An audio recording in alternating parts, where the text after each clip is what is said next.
certain low-lying areas where we see routine flooding. What are the potential impacts on stormwater quality?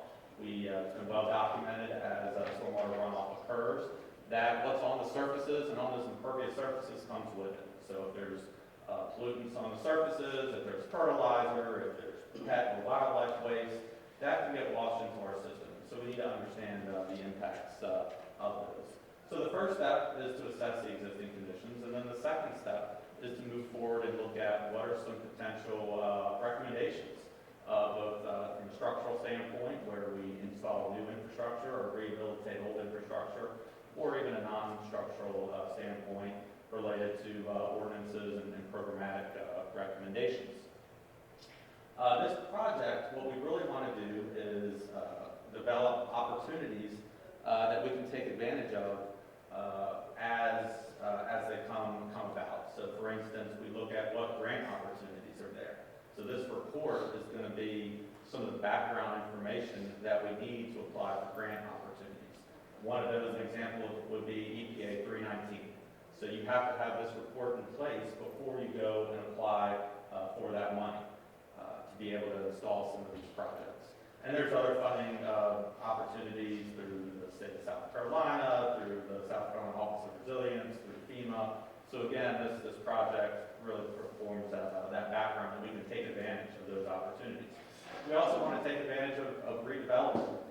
The Arts and Innovation District is a perfect example where there's an opportunity for redevelopment. We can look at how we can maybe better manage stormwater, and we're able to install some exciting green infrastructure and other stormwater treatment mechanisms into that project. So when redevelopment occurs, whether through a public infrastructure project or public-private partnerships, we can look at retrofitting some of our stormwater infrastructure. And then we want to use this document as guidance for long-term capital planning, where city staff on an annual basis can review the master plan, review some of the opportunities, and align that with your capital planning each year as you go into budget. So we just want to give a kind of a graphic of the areas that we're looking at. Janet referenced the Withers watershed study, which was the first watershed that we assessed several years ago. That's in the middle of the city in that pinkish red area. Is the largest watershed in the city, so we use that as our pilot watershed study. And I'll talk in a moment some of the projects that are already moving forward that were recommended in that project. And then the citywide master planning effort looks at the remainder of the city, which is almost 24 square miles. The colors on the map show roughly the divide between areas that drain directly to the ocean in the blue area and the area that drains to the Intracoastal Waterway in the green area. So you roughly have a divide approximately halfway through the city. The city drainage infrastructure, just to look at what we're dealing with as a community, just how much drainage infrastructure we have. There's 4 major swatches in the city. There are 4 deep water ocean outfalls currently, as we look to move forward with the 5th very shortly. There's approximately 40 what we call beachfront pipes. So those are the pipes that you see if you're walking up the beach that discharge on the surface. There's approximately 11,000 drainage structures, which could be an inlet that you see on the side of the roadway. It could be a manhole. It could be an inlet in somebody's backyard. It could be the edge of a culvert pipe. So almost 11,000 drainage structures that, when you put it all together and map it all out, you're looking at over 180 miles of drainage pipe and 68 miles of open ditches and culverts that the city that really forms the skeleton or backbone of your stormwater infrastructure system. We did complete a public outreach effort with the Withers watershed study as well as for the citywide effort. That included online surveys, it included public meetings both at the beginning of the project and towards the end of the project. The information gathering stage at the beginning of the project is really to get as much feedback we can from the community on the impacts that they see from stormwater. So some of the questions included how often does it flood, where does it flood, Are we looking at impacts within the street, within your yard? Is there any structural flooding? Do you see standing water every time it rains, or do you only see flooding during a hurricane event? So really just trying to get as much information as we can to help us move forward along with city staff and assessing the areas where we want to have a little bit more detailed analysis.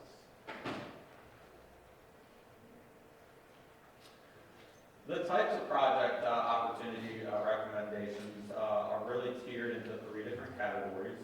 And to the extent possible, we want to intersect these categories. So when we can find a project that provides with water quality and quantity benefits, we do so. But generally, we break projects into what we call water quality improvement projects. And so those are projects that are focused on treating the stormwater runoff and improving water quality before that water gets into the stream.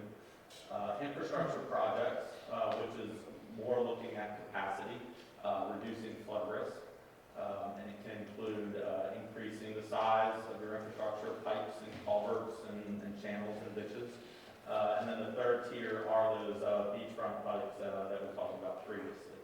We prioritize each of those different projects on a range of criteria. Some of the criteria overlap. For instance, land ownership is important. If the project is within the city right-of-way or on city property, obviously it's less costly to implement, and it's much quicker to implement because you're not having to do easements and then property acquisition, etc. We also look at the effective improvements. How effective is the project? How many people is it impacting? How much water quality treatment can we provide?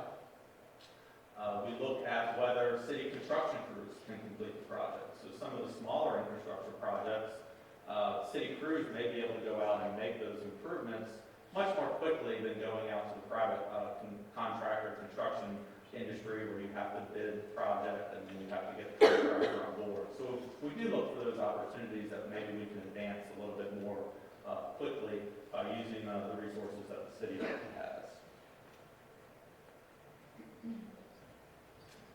So as we move into some of the project opportunities we're going to start with the water quality project opportunities. And first, I just want to highlight some of the projects that are already moving forward as recommendations that came out of the Withers watershed study, which we completed several years ago. The first of which is the Broadway wetland project. That's actually under construction as we speak, so that's just getting started, and then hopefully should be done in a couple of months. Again, that project is an existing open pond area that the city owns that's been silted in over time, and so we're going to create some wetland enhancement. That's number one, going to provide the city better maintenance access, so that instead of that project getting silted in over time, the city's going to be able to have access to come in, remove the sediment, so that you're not having to rinse and repeat over the years of having to dredge out this area.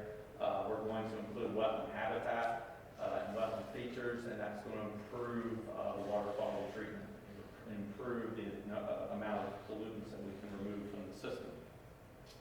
The other interesting part of that project is during the Withers watershed study, we tried to create a treatment train approach or projects in series, so that you're not just treating the water once, you're able to treat it multiple times. So when it ultimately gets to the ocean, it's gone through several steps. So the next project, it's actually upstream of Broadway, is the Robert Shelley Park project, where there's going to be some pond and wetland enhancements in that area as well. So you're going to have treatment at that location. It's going to bring Broadway some additional treatment. And then one of the next projects that the city wants to move forward with is the Withers Pond itself near the end of the treatment train, where it would be the third main step in that process. So that's very exciting to kind of connect those projects over a period of time.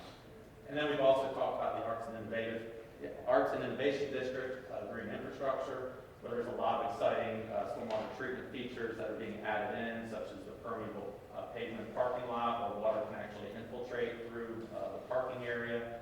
There's a lot of green infrastructure literally along the roadways, where again we can treat that stormwater before it ever gets into the stream and filter that stormwater.